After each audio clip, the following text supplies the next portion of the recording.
وهدى ورحمة للمؤمنين. اعوذ باللہ من الشیطان الرجیم، بسم اللہ الرحمن الرحیم۔ آیت نمبر 169۔ وَلَا تَحْسَبَنَّ الَّذِينَ قُتِلُوا، اور ہرگز تم خیال نہ کرو ان لوگوں کے بارے میں جو مارے گئے فی سبیل اللہ، اللہ کے راستے میں، امواتا، کہ وہ مردہ ہیں۔ جو اللہ کے راستے میں شہادت ہے اور جو شہید کا پروٹوکول ہے اللہ کے ہاں، وہ آپ ذرا چیک کریں۔ اللہ کہتے ہیں ان لوگوں کو جو اللہ کے راستے میں مارے جائیں ہرگز ان کو مردہ نہ سمجھو، یعنی خیال بھی نہ کرو۔ مردہ ان کو کہنا تو دور کی بات ہے، اللہ کہتے ہیں ان کے بارے میں یہ خیال بھی نہ کرو کہ وہ مر گئے ہیں، بلکہ وہ تو زندہ ہیں۔ اللہ کہتے ہیں بل احیاء، بلکہ وہ زندہ ہیں، عند ربہم، اپنے رب کے ہاں، یرزقون، وہ رزق دیے جاتے ہیں۔ یعنی اللہ کہتے ہیں کہ ان کو مردہ نہ سمجھو، بلکہ وہ تو زندہ ہیں۔ ان کی لیکن زندگی کیسی زندگی ہے؟ ہمارے جیسی زندگی نہیں ہے، ظاہر ہے ان کو موت تو آ گئی، مگر وہ زندگی کیسی ہے، وہ کیسا رزق اللہ سے پاتے ہیں، ہمیں اس کا شعور نہیں ہے۔ سوچے ذرا کہ دیکھنے میں تو صحابہ کرام جو تھے، جو شہید ہوئے غزوہ احد میں، بظاہر تو وہ سخت شدید ترین تکلیف سے گزرے، ہاتھ کٹ کٹ کے گر رہے ہیں، بازو کٹ کٹ کے گر رہے ہیں۔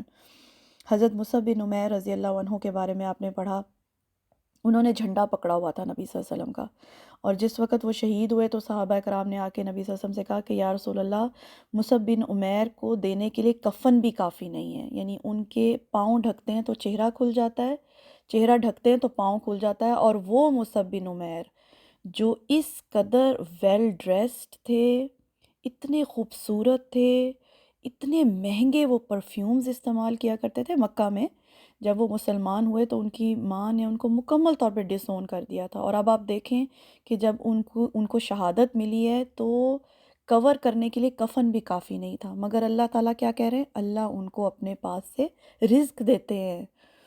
آپ ان کا مقام چیک کریں ذرا، گارنٹیڈ جنت ہے شہید کے لیے۔ عام لوگ تو قیامت کے بعد، حساب کتاب کے بعد جنت میں داخل کیے جائیں گے نا، شہید تو مرتے ہی ڈائریکٹ جنت میں پہنچ جاتے ہیں، کیونکہ دیکھیں اپنی جان سے زیادہ عزیز چیز انسان کو کوئی نہیں ہوتی، اور جب انسان اللہ کی خاطر اپنی جان دے دیتا ہے نا تو اللہ تعالیٰ بھی پھر اپنے سارے وعدے پورے کرتا ہے۔ بڑی خوبصورت حدیث ہے ایک، نبی صلی اللہ علیہ وآلہ وسلم سے نے ایک بار صحابہ کرام سے فرمایا کہ جب واقعہ احد میں تمہارے بھائی شہید ہوئے تو اللہ تعالیٰ نے ان کی روحوں کو سبز پرندوں کے جسم میں رکھ کر آزاد کر دیا، وہ جنت کی نہروں اور باغات سے اپنا رزق حاصل کرتے ہیں، اور پھر ان قندیلوں میں آ جاتے ہیں جو عرش رحمان کے نیچے معلق ہیں، عین عرش کے نیچے۔ جب ان لوگوں نے اپنی راحت اور عیش کی یہ زندگی دیکھی تو کہنے لگے یا اللہ، ہمارے متعلقین جو دنیا میں ہمارے مرنے سے غمگین ہیں، کیا کوئی انہیں ہمارے حالات کی خبر پہنچا سکتا ہے؟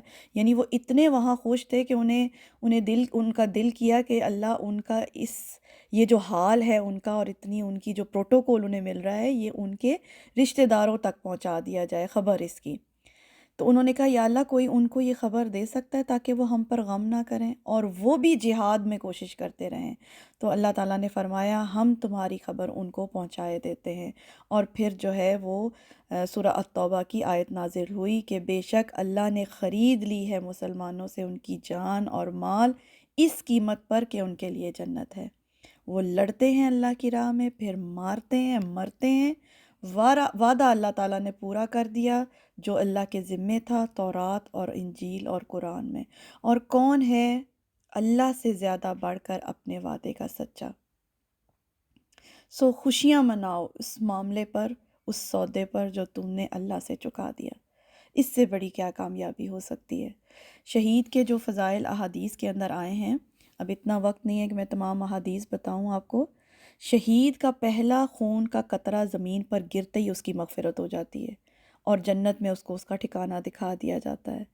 عذاب قبر کوئی نہیں ہوتا شہید کو، قیامت کے دن کوئی گھبراہٹ نہیں ہوگی شہید کو، قیامت کے دن شہداء کے سر پر وقار کا تاج رکھا جائے گا، جس کا یاقوت دنیا اور اس میں موجود ہر چیز سے زیادہ بہتر ہوگا۔ یہ ہے پروٹوکول شہید کا۔ بہت مشہور آیت ہے، آپ لوگوں نے بھی سنی ہوئی ہوگی۔ تو انشاءاللہ تعالیٰ آگے جو ہے چلیں گے، اگلی آیت جو ہے وہ بھی شہید کے ہی پروٹوکول میں ہے۔ آج کے لیے اتنا ہی۔ سبحانک اللہم و بحمدک، اشہد ان لا الہ الا انت، استغفرک و اتوب الیک۔